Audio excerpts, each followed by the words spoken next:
ઈટાળવાથી સિસોદરા તરફ જતા માર્ગમાં અંદર આવેલ એક જગ્યામાં એક થારમાં લાગી આગ। નવસારી નજીક આવેલા તિગરા ગામની ઘટના। તિગરા ગામમાં આવેલ દોઝી ફળિયામાં લાગી થારમાં આગ। કારમાં સવાર લોકો નજીકની રેસ્ટોરન્ટમાં જમવા આવ્યા હતા। જમીને બહાર નીકળ્યા બાદ થોડે દૂર જોતા અચાનક કારમાં તણખા દેખાય। ગણતરીની મિનિટોમાં આગ વિકરાળ બનતા કાર બળીને ખાખ થઈ જવાની ઘટના બનવા પામી। આ નવસારી ફાયર વિભાગના જવાનોએ થતા 2 ગાડીઓ ઘટના સ્થળ પર પહોંચી હતી।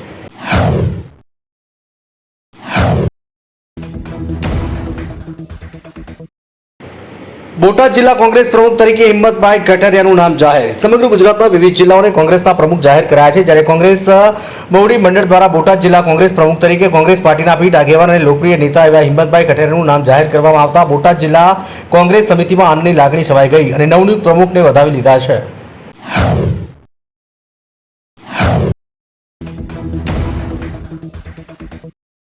વડોદરાની શાળાને ફરીથી બોમ્બથી ઉડાવી દેવાની ધમકી મળી। વડોદરાના સમા વિસ્તારમાં આવેલ નવરત્ના સ્કૂલને બોમ્બથી ઉડાવી દેવાની ધમકી ભર્યો ઈમેલ મળ્યો છે।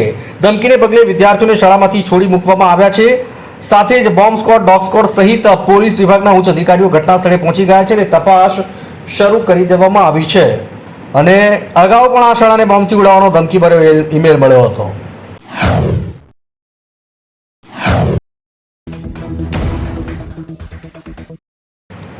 સાબરકાંઠામાં ખાનગી બસ અને ટ્રકનો અકસ્માત, 2 લોકોના મોત અને 8 ઇજાગ્રસ્ત। સાબરકાંઠાના પ્રાંતિજ પાસે અમદાવાદ ઉદયપુર હાઈવે પર સોમવારે વહેલી સવારે ટ્રકની પાછળ ખાનગી બસ ઘૂસી જતા અકસ્માત થઈ ગયો, જેમાં 2 લોકોના મોત થયા, 8 લોકો ઇજાગ્રસ્ત થયા। બસમાં ફસાયેલ સ્ત્રી અને પુરુષના 2 મૃતદેહોને ફાયર વિભાગે 1 કલાકની જહેમત બાદ પતરા કાપી બહાર કાઢ્યા। ઇજાગ્રસ્તોને સિવિલ હોસ્પિટલમાં સારવાર હેઠળ ખસેડવામાં આવ્યા છે।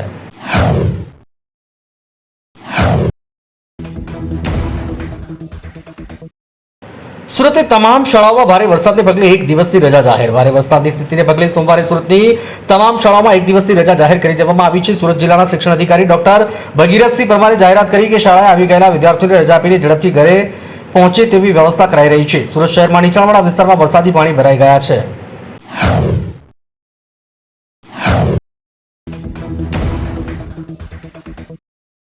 મોરબીના વિસીપરા રોહિદાસપરા વિસ્તારના નાગરિકોને જીવન જરૂરી પ્રાથમિક સુવિધાના અભાવે હેરાન પરેશાન। મોરબી શહેરના વિસીપરા તથા રોહિદાસપરા વિસ્તારના નાગરિકો વર્ષોથી જીવન જરૂરી પ્રાથમિક સુવિધાના અભાવે હેરાન પરેશાન થયા હોય, જેના કારણે સ્થાનિક નાગરિકો ભારે હાલાકીનો સામનો કરવો પડી રહ્યો છે।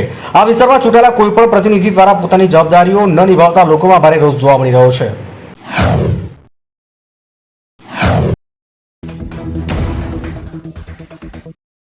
દ્વારકામાં પત્નીની હત્યા કરનાર પતિને આજીવન કેદની સજા અને 15,000નો દંડ। દ્વારકામાં રૂક્ષ્મણી ગેટ પાસે રહેતા લક્ષ્મણબા સુમાણીયાએ તેમની પત્ની સંતોકબેનની કુહાડા વડે હત્યા કરવાના કેસમાં કોર્ટે ચુકાદો આપ્યો છે। એડિશનલ સેશન્સ કોર્ટના જજ કે.જે. મોદીએ આરોપીને આજીવન કેદની સજા અને 15,000નો દંડ ફટકાર્યો।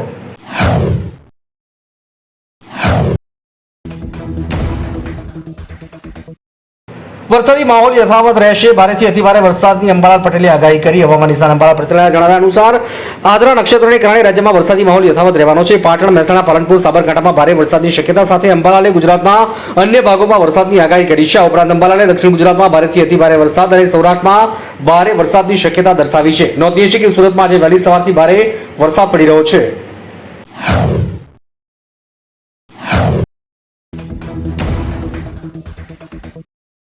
સાબરકાંઠા નજીક એક્સપ્રેસ હાઈવે ઓવરબ્રિજ પાસેથી ગાડીમાંથી વિદેશી દારૂનો જથ્થો એસઓજી પોલીસે ઝડપી પાડ્યો। આણંદ એસઓજી પોલીસનો સ્ટાફ પેટ્રોલિંગ કરી રહ્યો હતો, ત્યારે પોલીસ કોન્સ્ટેબલ મનોજકુમાર તથા હેડ કોન્સ્ટેબલ પ્રકાશભાઈ મળેલી બાકીના આધારે ગાડીમાંથી વિદેશી દારૂની 965 બોટલ ઝડપી પાડી હતી। પોલીસે ગાડી, મોબાઈલ સહિત મુદ્દામાલ કબજે કરીને કાયદેસરની કાર્યવાહી હાથ ધરી હતી।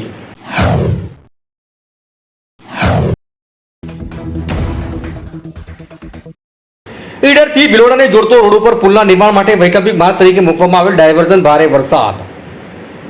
ઈડરથી ભિલોડાને જોડતા રોડ ઉપર પુલના નિર્માણ માટે વૈકલ્પિક માર્ગ તરીકે મૂકવામાં આવેલ ડાયવર્ઝનમાં ભારે વરસાદ ધોવાયા સમસ્યા। માર્ગો ઉપર થઈને વાહનો લાવવા માટે તાકીદ કરાઈ। આજે સવારે 10 વાગે મળેલી માહિતી અનુસાર ભિલોડા જતા ઈડર રોડ પર કાનપર નજીક રોડ પર ભારે વરસાદ, પુલ ન ચાલી રહેલા નિર્માણ માટે અપાયેલું ડાયવર્ઝન, નદીમાં વરસાદી પાણીનો ભારે પ્રવાહ જોવા મળી રહ્યો છે।